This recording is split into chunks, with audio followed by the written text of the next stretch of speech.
ನಮಸ್ಕಾರ, ಶುಭೋದಯ. ಇದು ಮೀಡಿಯಾ ವಾಚ್. ನಾನು ಶಶಿಧರ್ ಭಟ್. ಇವತ್ತಿನ ಪ್ರಮುಖ ಸುದ್ದಿಗಳ ಮೇಲೆ ಒಂದು ಕ್ಷಕಿರಣ. ಸುದ್ದಿಯ ಹಿಂದಿನ ಸುದ್ದಿಯನ್ನು ತೆರೆದಿಡೋ ಯತ್ನ. ಇವತ್ತು ಪತ್ರಿಕೆಗಳನ್ನು ನೋಡಿದಾಗ ನಾನು ಮಾತನಾಡಬೇಕು ಅಂತ ಅಂದುಕೊಂಡಿದ್ದು ದಿಶಾ ರವಿ ಅವರ ಬಿಡುಗಡೆ ಏನಾಯಿತು ಆ ಕುರಿತು.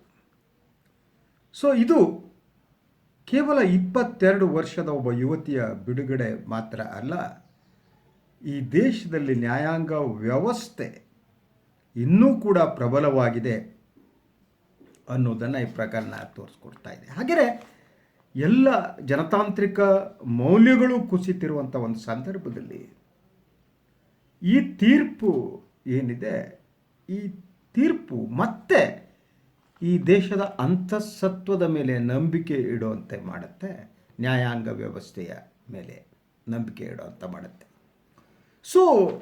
ಒಂದು ಪತ್ರಿಕೆಯ ಶೀರ್ಷಿಕೆ ಹೀಗಿದೆ: ಟೂಲ್ ಕಿಟ್, ದಿಶಾ ಬಿಡುಗಡೆ, ಆರೋಪಿ ವಿರುದ್ಧದ ಅತ್ಯಲ್ಪ ಸಾಕ್ಷ್ಯದಲ್ಲಿಯೂ ಹುರುಳಿಲ್ಲ. ನ್ಯಾಯಾಧೀಶರು ಬಹಳ ಅದ್ಭುತವಾದ ಒಂದು ತೀರ್ಪನ್ನು ಕೊಟ್ಟಿದ್ದಾರೆ. ಅವರ ಇಡೀ ರೆಫರೆನ್ಸು ಬಹಳ ಚೆನ್ನಾಗಿದೆ. ನಾನು ಮೊದಲು ಸುದ್ದಿಯನ್ನು ತಮಗೆ ತಲುಪಿಸಿ ಬಿಟ್ಟು ನಾನು ಈ ಬಗ್ಗೆ ನನಗೆ ಅನಿಸಿದ್ದನ್ನು ಹೇಳೋದಕ್ಕೆ ಇಷ್ಟಪಡ್ತೀನಿ. ಟೂಲ್ ಕಿಟ್ ಪ್ರಕರಣದಲ್ಲಿ ಬಂಧನಕ್ಕೆ ಒಳಗಾಗಿದ್ದ ಬೆಂಗಳೂರಿನ ಪರಿಸರ ಕಾರ್ಯಕರ್ತೆ ದಿಶಾ ರವಿ ಅವರಿಗೆ ದೆಹಲಿಯ ಹೆಚ್ಚುವರಿ ಸೆಷನ್ಸ್ ನ್ಯಾಯಾಲಯ ಜಾಮೀನು ನೀಡಿದ್ದು ಮಂಗಳವಾರ ರಾತ್ರಿಯೇ ಅವರು ಬಿಡುಗಡೆಗೊಂಡಿದ್ದಾರೆ. 22 ವರ್ಷ ವಯಸ್ಸಿನ ಆರೋಪಿಯ ವಿರುದ್ಧ ಅತ್ಯಲ್ಪ ಮತ್ತು ಹುರುಳಿಲ್ಲದ ಸಾಕ್ಷ್ಯಗಳು ಇವೆ. ಸಮಾಜದಲ್ಲಿ ಬಲವಾದ ಬೇರುಗಳನ್ನು ಹೊಂದಿರುವ ಅವರಿಗೆ ಅಪರಾಧ ಹಿನ್ನೆಲೆ ಇಲ್ಲವೇ ಇಲ್ಲ. ಮೊದಲನೇದಾಗಿ ದಿಶಾ ರವಿಯವರಿಗೆ ಅಪರಾಧ ಹಿನ್ನೆಲೆ ಇಲ್ಲ. ಎರಡನೇದು, ಅವರ ಮೇಲೆ ಯಾವುದೇ ಸಾಕ್ಷ್ಯನೇ ಇಲ್ಲ, ಪೊಲೀಸರು ವಿಫಲರಾಗಿದ್ದಾರೆ ಅನ್ನೋ ಮಾತನ್ನು ನ್ಯಾಯಾಲಯ ಹೇಳಿದೆ. ಇದು ದೆಹಲಿ ಪೊಲೀಸರಿಗೆ ಬಿದ್ದ ತಪರಾಕಿ. ಅವರು ಅನ್ಯಾಯದಿಂದ, ದುರುದ್ದೇಶದಿಂದ ದೆಹಲಿ ಪೊಲೀಸರು ಏನು ಕೆಲಸ ಮಾಡಿದ್ರು ಅದಕ್ಕೆ ನ್ಯಾಯಾಲಯ ತಪರಾಕಿ ನೀಡಿದೆ, ಒದ್ದಿದೆ ಎದೆ ಮೇಲೆ. ಇದು ಯಾರು ದೆಹಲಿ ಪೊಲೀಸರ ಜವಾಬ್ದಾರಿಯನ್ನು ಹೊತ್ತಿದಾರೋ ಅವ್ರಿಗೆ ಕೂಡ ಇದು ತಪರಾಕಿನೇ. ದೆಹಲಿ ಪೊಲೀಸು ಕೇಂದ್ರ ಗೃಹ ಖಾತೆಯ ಕೆಳಗಡೆ ಬರೋದರಿಂದ ಕೇಂದ್ರ ಗೃಹ ಸಚಿವರು ಕೂಡ ಇದಕ್ಕೆ ಜವಾಬ್ದಾರಿಗಳು. ಇದೊಂದು ರೀತಿಯಲ್ಲಿ ಕೇಂದ್ರ ಸರ್ಕಾರಕ್ಕೆ ಬಿದ್ದ ತಪರಾಕಿ ಮಾತ್ರ ಅಲ್ಲ, ಅವಮಾನ. ಆರೋಪಿ ವಿರುದ್ಧ ಅತ್ಯಲ್ಪ ಸಾಕ್ಷ್ಯನೂ ಇಲ್ಲ ಅಂದರೆ ಪೊಲೀಸರು ಯಾಕೆ ಬಂಧಿಸ್ತಾರೆ? ಏಕಾಏಕಿ ರಾತ್ರಿ ಓಡ್ಬಿಟ್ಟು ಬೆಂಗಳೂರಿಗೆ ಬಂದು ಆ ಪುಟ್ಟ ಹೆಣ್ಣುಮಗಳನ್ನು, 22 ವರ್ಷದ ಹೆಣ್ಣುಮಗಳನ್ನು ಎತ್ತಾಕೊಂಡು ಹೋಗ್ಬಿಟ್ಟು ಏನೋ ಮಹಾನ್ ಸಾಧನೆ ಮಾಡಿದ್ದೀವಿ ಅಂಥೇಳಿ ಟೂಲ್ ಕಿಟ್ ಅನ್ನೋದು ಏನಿದೆ, ಟೂಲ್ ಕಿಟ್ ಅಂದ ತಕ್ಷಣ ಅದೇನೋ ದೇಶದ್ರೋಹ ಅಂತ ಹೇಳಿದ್ದು. ಅದರ ಜೊತೆಗೆ ಖಾಲಿಸ್ತಾನಿ ಹೋರಾಟಗಾರರು ಏನಿದ್ದಾರೆ, ಖಾಲಿಸ್ತಾನಿ ದೇಶ ದ್ರೋಹಿಗಳು, ಅವರ ಜೊತೆ ಸಂಬಂಧ ಇದೆ, ಅದಕ್ಕೂ ಕೂಡ ಸಾಕ್ಷ್ಯಾಧಾರ ಇಲ್ಲ ಅಂತ ನ್ಯಾಯಾಲಯ ಹೇಳಿದೆ. ಇನ್ನೊಂದು ತಪರಾಕಿ ಏಟನ್ನು ಕೊಟ್ಟಿದೆ. ಜಾಮೀನು ಅರ್ಜಿಯ ವಿಚಾರಣೆ ನಡೆಸಿದ್ದ ರಾಣಾ ಅವರು ನಡೆಸಿದ್ದು ಧರ್ಮೇಂದ್ರ ರಾಣಾ ಅಂತ ನ್ಯಾಯಾಧೀಶರು. ಅವರು ಇಡೀ ನ್ಯಾಯದ ಔನ್ನತ್ಯವನ್ನು ಇನ್ನೊಂದನ್ನು ಎತ್ತಿ ಹಿಡಿದ ಅವರೇ ಹೇಳಿದ್ದು, ಸಮಾಜದಲ್ಲಿ ಬಲವಾದ ಬೇರುಗಳನ್ನು ಹೊಂದಿರುವ ಅವರಿಗೆ ಅಪರಾಧ ಹಿನ್ನೆಲೆ ಇಲ್ಲೇ ಇಲ್ಲ ಅಂತ ಹೇಳಿದ್ದಾರೆ. ಹಲವು ಅಂಶಗಳು ಅವರ ತೀರ್ಪಿನಲ್ಲಿ ಪ್ರಸ್ತಾಪ ಆಗಿದೆ. ಈ ಎಲ್ಲ ಅಂಶಗಳು ಭಾಳ ಮಹತ್ವದ್ದು, ಸಾಮಾನ್ಯ ಜನದೃಷ್ಟಿಯಿಂದ ಮಹತ್ವದ್ದು, ಈ ದೇಶ ಜನತಂತ್ರ ದೃಷ್ಟಿಯಿಂದ ಮಹತ್ವದ್ದು, ಅಧಿಕಾರ ನಡೆಸುವವರ ದೃಷ್ಟಿಯಿಂದ ಮಹತ್ವದ್ದು, ಸರ್ವಾಧಿಕಾರಿಗಳ ದೃಷ್ಟಿಯಿಂದ ಮಹತ್ವದ್ದು, ಜನತಂತ್ರವಾದಿಗಳ ದೃಷ್ಟಿಯಿಂದ ಮಹತ್ವದ್ದು, ಎಲ್ಲರ ದೃಷ್ಟಿಯಿಂದ ಈ ತೀರ್ಪು ತುಂಬ ಮಹತ್ವದ್ದು. ರೈತರ ಪ್ರತಿಭಟನೆಗೆ ಬೆಂಬಲ ಕ್ರೋಢೀಕರಿಸಲು ರೂಪಿಸಲಾಗಿದ್ದ ಟೂಲ್ ಕಿಟ್ ಅನ್ನು ಪರಿಶೀಲಿಸಿದರೆ ಹಿಂಸೆಗೆ ಕಾರಣವಾಗುವ ಯಾವ ಅಂಶವೂ ಅದರಲ್ಲಿ ಇಲ್ಲ. ದಿಶಾ ಅವರು ಟೂಲ್ ಕಿಟ್ ಮೂಲಕ ಜನರ ದೇಶದ ಬಗ್ಗೆ ಅಸಮಾಧಾನಗೊಳ್ಳುವಂತೆ ಮಾಡಿದ್ದರು ಎಂದು ದೆಹಲಿ ಪೊಲೀಸರು ಮಾಡಿದ ಆರೋಪವನ್ನು ನ್ಯಾಯಾಲಯ, ಅಂದರೆ ಇಲ್ಲಿರುವ ಸಮಸ್ಯೆ ದೆಹಲಿ ಪೊಲೀಸರ ಪ್ರಕಾರ ದೇಶದ ಜನರು ಅಸಮಾಧಾನಗೊಳ್ಳುವಂತೆ ಮಾಡಿದ್ದಾರೆ ಅಲ್ಲ, ಈ ದೇಶದಲ್ಲಿ ಅಧಿಕಾರ ನಡೆಸುವವರಿಗೆ ಅಸಮಾಧಾನ ಆಗಿತ್ತು, ಕೇಂದ್ರ ಸರ್ಕಾರಕ್ಕೆ ಅಸಮಾಧಾನ ಆಗಿತ್ತು, ಗೃಹ ಸಚಿವರಿಗೆ ಅಸಮಾಧಾನ ಆಗಿತ್ತು, ಪ್ರಧಾನಿಗಳಿಗೆ ಅಸಮಾಧಾನ ಆಗಿತ್ತು, BJPಯವರಿಗೆ ಅಸಮಾಧಾನ ಆಗಿತ್ತು, ಸಂಘದ ಕಾರ್ಯಕರ್ತರಿಗೆ ಅಸಮಾಧಾನ ಆಗಿತ್ತು. ಇವರೇ ದೇಶ ಅಲ್ಲ. ದೆಹಲಿ ಪೊಲೀಸರ ಪ್ರಕಾರ ಪ್ರಧಾನಿಯವರ ದೇಶ, ದೆಹಲಿ ಪೊಲೀಸರ ಪ್ರಕಾರ ಗೃಹ ಸಚಿವರು ದೇಶ, ದೆಹಲಿ ಪೊಲೀಸರ ಪ್ರಕಾರ ಸಂಘ ಪರಿವಾರದ ಕಾರ್ಯಕರ್ತರು ದೇಶ, ದೆಹಲಿ ಪೊಲೀಸರ ಪ್ರಕಾರ BJP ಕಾರ್ಯಕರ್ತರು ದೇಶ, ₹2 ಏನು ಬರ್ತಾರಲ್ಲ, ₹2 ಹಾಕೊಂಡು ಸ್ಟೇಟಸ್ ಅಪ್ಡೇಟು ಅವರೇ ದೇಶ ಅನ್ನುವ ರೀತಿ ಪೊಲೀಸರು ವರ್ತನೆ ಮಾಡಿದರು. ಅದು ಸರಿಯಲ್ಲ ಅನ್ನುವ ಮಾತನ್ನು ಬಹಳ ಸ್ಪಷ್ಟವಾಗಿ ನ್ಯಾಯಾಲಯ ಹೇಳಿದೆ. ದಿಶಾ ಅವರು ಟೂಲ್ ಕಿಟ್ ಮೂಲಕ ಜನರ ಉದ್ದೇಶನ ಮಾಡಿದ್ದರು ಎಂದು ದೆಹಲಿ ಪೊಲೀಸರು ಮಾಡಿದ ಆರೋಪವನ್ನು ನ್ಯಾಯಾಲಯ ತನ್ನ 13 ಪುಟಗಳ ಆದೇಶದಲ್ಲಿ ತರಾಟೆಗೆ ತೆಗೆದುಕೊಂಡಿದೆ. 13 ಪುಟಗಳ ಆದೇಶದಲ್ಲಿ ನ್ಯಾಯಾಲಯ ತರಾಟೆಗೆ ತೆಗೆದುಕೊಂಡಿದೆ.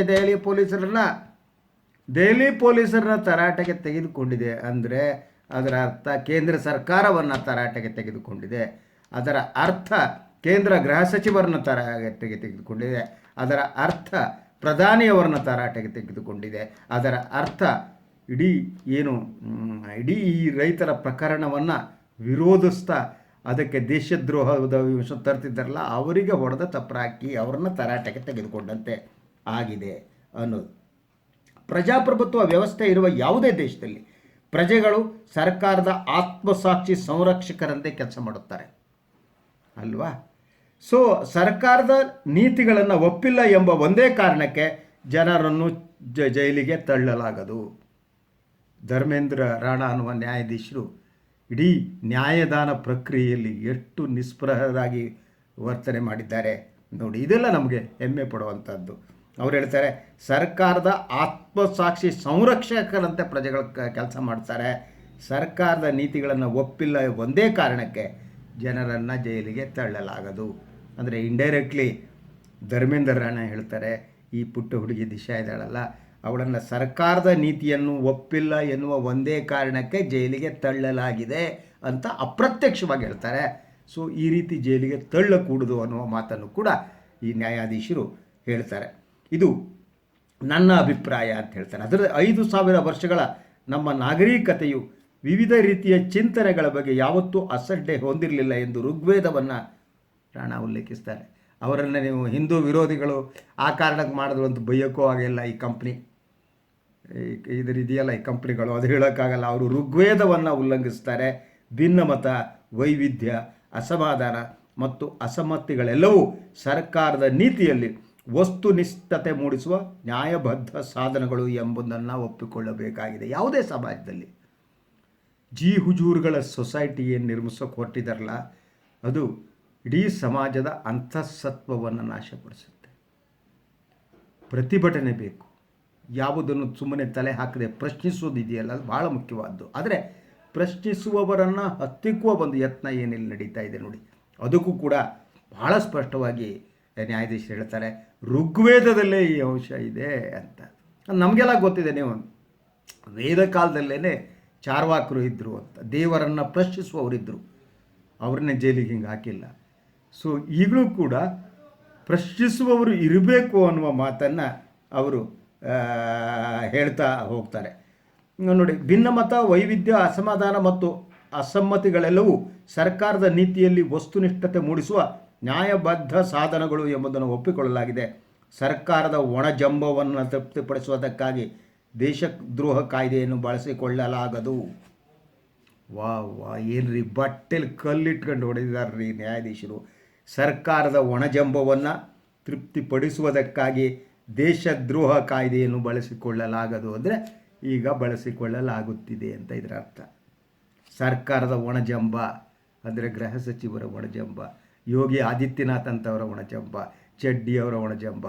ಅವರ ಒಣಜಂಬವನ್ನು ನೀವು ತೃಪ್ತಿಪಡಿಸುವುದಕ್ಕಾಗಿ ದೇಶದ್ರೋಹ ಕಾಯ್ದೆಯನ್ನು ಬಳಸಿಕೊಳ್ಳಕೂಡದು.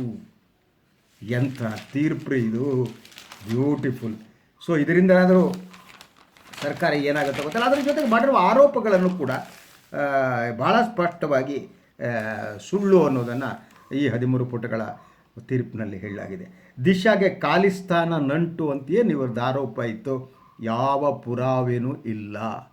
ಪೊಲೀಸರು ಏನನ್ನು ಎತ್ಕೊಂಡು ಹೋಗೋದು ಬಿಟ್ಟರೆ ಅವ್ರ ಹತ್ರ ಸಾಕ್ಷ್ಯನೇ ಇಲ್ಲ. ದುರುದ್ದೇಶಪೂರ್ವಕವಾಗಿ ಕೆಲಸ ಮಾಡಿದವರು ಪೊಲೀಸರೇ ಹೊರತು ಆ ದಿಶಾ ಅನ್ನುವ ಮಗು ಅಲ್ಲ. ಸೊ ಟೂಲ್ ಕಿಟ್ ಪ್ರಕರಣದಲ್ಲಿ ಬಂಧಿತರಾಗಿದ್ದ ಬೆಂಗಳೂರಿನ ಪರಿಸರ ಕಾರ್ಯಕರ್ತೆ ದಿಶಾ ರವಿ ಅವರಿಗೆ ಖಾಲಿಸ್ತಾನಿ ಪ್ರತ್ಯೇಕತಾವಾದಿ ಸಂಘಟನೆಗಳ ಜೊತೆಗೆ ನಂಟು ಇದೆ ಎಂಬುದನ್ನು ತೋರಿಸುವ ಯಾವ ಸಾಕ್ಷ್ಯವೂ ಇಲ್ಲ ಎಂದು ದೆಹಲಿಯ ಹೆಚ್ಚುವರಿ ಸೆಷನ್ಸ್ ನ್ಯಾಯಾಲಯ ಹೇಳಿದೆ, ಒಂದೇ ಒಂದು ಸಾಕ್ಷ್ಯ ಇಲ್ಲ ಅಂತ. ಭಾರತದೊಂದಿಗೆ ಶತ್ರುತ್ವ ಸಾಧಿಸಲು ಪ್ರಯತ್ನಿಸುತ್ತಿರುವ ಗುಂಪುಗಳ ಜೊತೆಗೆ ದಿಶಾ ಸಂಪರ್ಕದಲ್ಲಿದ್ದರು. ದೇಶದಲ್ಲಿ ಹಿಂಸಾಚಾರ ನಡೆಸುವ ಭಾರೀ ಪಿತೂರಿ ಟೂಲ್ ಕಿಟ್ನ ಇದೆ. ಏನ್ರಿ ಇದು? ಮಾನ ಮರ್ಯಾದೆ ಇರೋದಿರು ಮಾಡೋ ಕೆಲಸ ಏನ್ರಿ? ಇವರ ಆರೋಪ ಏನಿತ್ತು ಅಂತಂದರೆ, ಭಾರತದೊಂದಿಗೆ ಶತ್ರುತ್ವ ಸಾಧಿಸಲು ಪ್ರಯತ್ನಿಸುತ್ತಿರುವ ಗುಂಪುಗಳ ಜೊತೆಗೆ ದಿಶಾ ಸಂಪರ್ಕದಲ್ಲಿದ್ದರು. ನೋಡಿ ಯಾವ ರೀತಿ ಸುಳ್ಳುಗಳನ್ನು ಹೇಳಿದರು, ಆರೋಪ ಮಾಡಿದರು ಅಂತ. ದೇಶದಲ್ಲಿ ಹಿಂಸಾಚಾರ ನಡೆಸುವ ಭಾರೀ ಪಿತೂರಿ ಟೂಲ್ ಕಿಟ್ನ ಹಿಂದೆ ಇದೆ ಅಂತ ಪೊಲೀಸರು ಆರೋಪಿಸಿದರು. ಆರೋಪಿಯು ಪ್ರತ್ಯೇಕತಾವಾದಿಗಳು ಅಥವಾ ಹಿಂಸಾಚಾರಕ್ಕೆ ಯತ್ನಿಸುವವರಿಗೆ ಬೆಂಬಲ ನೀಡಿದ್ದಾರೆ ಎಂದು ಯಾವುದೇ ಸಾಕ್ಷ್ಯ ಇಲ್ಲದೆ ಹೇಳುವುದು ಊಹೆ ಮತ್ತು ಕಲ್ಪನೆಯಾಗುತ್ತದೆ. ನ್ಯಾಯಾಲಯ ಹೇಳುತ್ತೆ ಅಂದರೆ ನೀವು ಬರೀ ಊಹೆ ಮತ್ತು ಕಲ್ಪನೆಗಳ ಮೂಲಕ ಆರೋಪ ಮಾಡ್ತಿದ್ದೀರಿ ಅಂತ ಪೊಲೀಸರಿಗೆ ಹೇಳ್ತಾರೆ. ಪೊಲೀಸರೇ ಊಹೆ ಮತ್ತು ಕಲ್ಪನೆಗಳ ಮೂಲಕ ಆರೋಪ ಮಾಡೋದಕ್ಕೆ ಪ್ರಾರಂಭ ಮಾಡಿದರೆ, ತಮಗಾಗದವರು ಮಾಡೋಕ್ಕೆ ಹೋದರೆ ಅಲ್ಲಿ ಜನತಂತ್ರ ಎಲ್ಲೂ ಉಳಿಯುತ್ತೆ ಸ್ವಾಮಿ. ಕೃಷಿ ಕಾಯ್ದೆಯನ್ನು ವಿರೋಧಿಸುವವರ ಜೊತೆಗೆ ಒಂದೇ ವೇದಿಕೆಯಲ್ಲಿ ಭಾಗಿಯಾಗಿದ್ದರು ಎಂಬ ಒಂದೇ ಕಾರಣದಿಂದ ಆರೋಪಿಯ ಮೇಲೆ ದೇಶದ್ರೋಹ ಆರೋಪ ಹೊರಿಸಲಾಗದು ಅಂತ ನ್ಯಾಯಾಲಯ ಹೇಳಿದೆ. ರೈತರ ಜೊತೆಗೆ ಒಂದು ವೇದಿಕೆಯಲ್ಲಿದ್ದರು, ಅಲ್ಲಿ ಯಾರೋ ಇದ್ದರು ಅನ್ನುವ ಒಂದೇ ಕಾರಣಕ್ಕೆ ಆರೋಪವನ್ನು ಹೊರಿಸ್ಕೂಡುದು ಅಂತಲೂ ನ್ಯಾಯಾಲಯ ಹೇಳುತ್ತೆ. ದಿಶಾ ಮತ್ತು ಗಣರಾಜ್ಯೋತ್ಸವ ದಿನ ದೆಹಲಿಯಲ್ಲಿ ನಡೆದ ಹಿಂಸಾಚಾರದ ನಡುವೆ ಸಂಬಂಧ ಕಲ್ಪಿಸುವ ನೇರ ಸಾಕ್ಷ್ಯ ಇಲ್ಲ. ಹಿಂಸಾಚಾರದಕ್ಕೂ ಇವರು ಜೋಡಿಸಿದ್ರು, ಈ ಹಿಂಸಾಚಾರಕ್ಕೆ ಪ್ರಚೋದನೆ ಕೊಟ್ಟಿದ್ಲು, ಅದಕ್ಕೆ ಯಾವುದೇ ಸಾಕ್ಷ್ಯ ಇಲ್ಲ ಎಂಬುದನ್ನು ಪೊಲೀಸ್ ಪರವಾಗಿ ವಾದಿಸಿದ್ದ ಹೆಚ್ಚುವರಿ ಸಾಲಿಸಿಟರ್ ಜನರಲ್ಲೇ ಒಪ್ಕೊಂಡಿದ್ರು, ಎಸ್ ವಿ ರಾಜು. ಇಲ್ಲಪ್ಪ ಅಂತ ಅದನ್ನೇ ನ್ಯಾಯಾಲಯ ಪ್ರಸ್ತಾಪ ಮಾಡಿದೆ. ಅದರ ಜೊತೆಗೆ ಪೊಯಿಟಿಕ್ ಜಸ್ಟಿಸ್ ಫೌಂಡೇಶನ್ ಮತ್ತು ಅದರ ಸ್ಥಾಪಕರಾದ ಮೋಧಾಲಿವಾಲ್ ಮತ್ತು ಅಂಕಿತಾ ಲಾಲ್ ಅವರ ವಿರುದ್ಧ ಯಾವುದೇ ಪ್ರಕರಣ ವಿಚಾರಣೆಗೆ ಬಾಕಿ ಇಲ್ಲ ಎಂಬುದನ್ನು ದೆಹಲಿ ಪೊಲೀಸರು ಅವರ ವಿರುದ್ಧವೂ ಇಲ್ಲ ಒಪ್ಪಿಕೊಂಡಿದ್ದಾರೆ. ಟೂಲ್ ಕಿಟ್ ರಚನೆ ಹಿಂದೆ ಈ ಇಬ್ಬರು ಇದ್ದಾರೆ ಎಂದು ಪೊಲೀಸರು ಆರೋಪಿಸಿದರು. ದಿಶಾ ಮತ್ತು ಈ ಇಬ್ಬರು ನಡುವೆ ನಂಟು ಇದೆ ಎಂಬುದನ್ನು ತೋರಿಸುವ ಪುರಾವೆಯೂ ಪೊಲೀಸರ ಬಳಿ ಇಲ್ಲ. ಏನು ಪೊಲೀಸರ ಬಳಿ ಇದೆ ಅಂದರೆ ಏನೂ ಇಲ್ಲ. ಜನವರಿ 26ರಂದು ನಡೆದ ಹಿಂಸಾಚಾರಕ್ಕೆ ದಿಶಾ ಅವರು ಕರೆ, ಕುಮ್ಮಕ್ಕು, ಒತ್ತಾಸೆ ನೀಡಿದ್ದಾರೆ ಎಂಬುದಕ್ಕೂ ಯಾವುದೇ ಆಧಾರ ಇಲ್ಲ. ವಾಟ್ಸಪ್ ಗುಂಪು ರಚಿಸಿಕೊಳ್ಳುವುದು, ನಿರುಪದ್ರವಿ ಟೂಲ್ ಕಿಟ್ ಅನ್ನು ತಿದ್ದಿ ಕೊಡುವುದು ಅಪರಾಧ ಅಲ್ಲ ಅಂತ ನ್ಯಾಯಾಲಯ ಹೇಳಿದೆ. ಅಂದರೆ ಇನ್ನೊಂದು ಹೇಳಿದೆ, ಟೂಲ್ ಕಿಟ್ ಅಂತ ಏನೋ ಕೂಗಾಟ ಮಾಡಿದ್ರಲ್ಲ, ಅದಕ್ಕೆ ನಿರುಪದ್ರವಿ ಟೂಲ್ ಕಿಟ್ ಅಂತ ಕರೆದಿದೆ ನ್ಯಾಯಾಲಯ. ಇದು ನಿರುಪದ್ರವಿ ಟೂಲ್ ಕಿಟ್, ಇದರಲ್ಲಿ ಏನೂ ಇಲ್ಲ. ಅಥವಾ ಅದನ್ನು ಅದನ್ನು ತಿದ್ದೋದೋ ಇದು ಮಾಡೋದೋ ಅಪರಾಧ ಅಲ್ಲ ಅನ್ನೋದನ್ನು ಕೂಡ ನ್ಯಾಯಾಲಯ ಹೇಳಿದೆ. ಪೊಯಿಟಿಕ್ ಜಸ್ಟಿಸ್ ಫೌಂಡೇಶನ್ ಮತ್ತು ಟೂಲ್ ಕಿಟ್ ಜೊತೆಗೆ ನಂಟು ಇದೆ ಎಂಬುದು ಆಕ್ಷೇಪಾರ್ಹ ಅಲ್ಲ. ಹಾಗಿರುವಾಗ ಸಾಕ್ಷ್ಯ ನಾಶಕ್ಕಾಗಿ ವಾಟ್ಸಪ್ ಗುಂಪನ್ನು ಅಳಿಸಿ ಹಾಕಿದ್ದಾರೆ ಎಂಬುದು ಅರ್ಥಹೀನ. ಪ್ರಶ್ನಾರ್ಹ ಹಿನ್ನೆಲೆಯ ವ್ಯಕ್ತಿಗಳ ಜೊತೆಗೆ ಸಂಬಂಧ ಹೊಂದಿದ್ದಾರೆ ಎಂಬುದು ಶಿಕ್ಷಾರ್ಹದ ಅಪರಾಧ ಅಲ್ಲ. ಅಪರಾಧ ಎಸಗಿದ್ದಾರೆ ಎಂಬುದನ್ನು ನಂಟಿನ ಉದ್ದೇಶದ ಆಧಾರದಲ್ಲಿ ನಿರ್ಧರಿಸಲಾಗುತ್ತದೆ ಎಂದು ಕೂಡ ರಾಣಾ ನ್ಯಾಯಾಧೀಶರು ವಿವರಿಸಿದ್ದಾರೆ. ಒಂದೊಂದು ಸಾಲಲ್ಲೂ ಸರ್ಕಾರಕ್ಕೆ ತಪರಾಕಿ ಏಟೆ, ಅಂತಿಂತ ತಪರಾಕಿ ಏಟಲ್ಲ.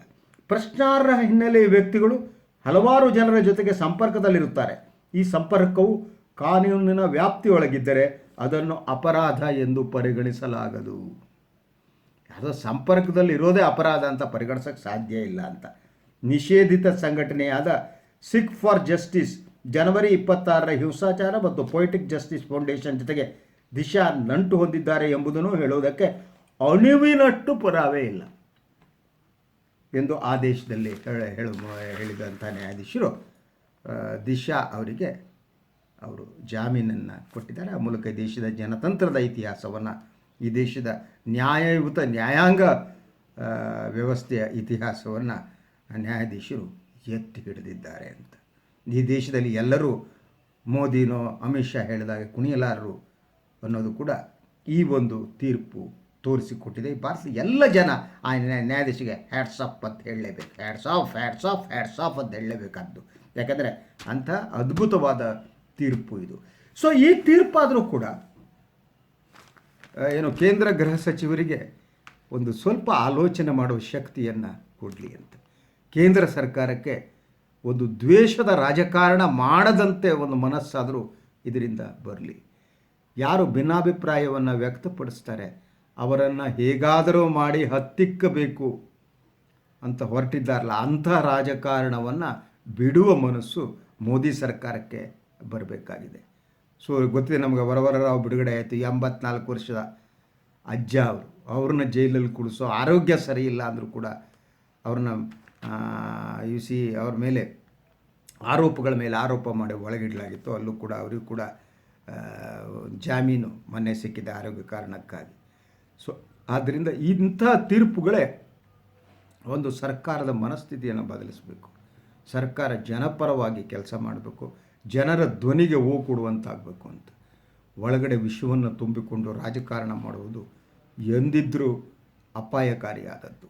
ಅದನ್ನು ಮಾಡಿಕೊಡೋದು, ಈ ಅರಿವು ಕೂಡ ಮೋದಿ ಸರ್ಕಾರಕ್ಕೆ ಬರಲಿ, ಅಮಿತ್ ಶಾಕ್ಕೆ ಬರಲಿ ಅಂತ ಆಶಿಸ್ತಾ ನಾನು ಇವತ್ತಿನ ಮೀಡಿಯಾ ವಾಚನ್ನು ಮುಗಿಸ್ತೀನಿ. ಎಲ್ಲರಿಗೂ ಒಳ್ಳೆಯದಾಗಲಿ. ನಮಸ್ಕಾರ.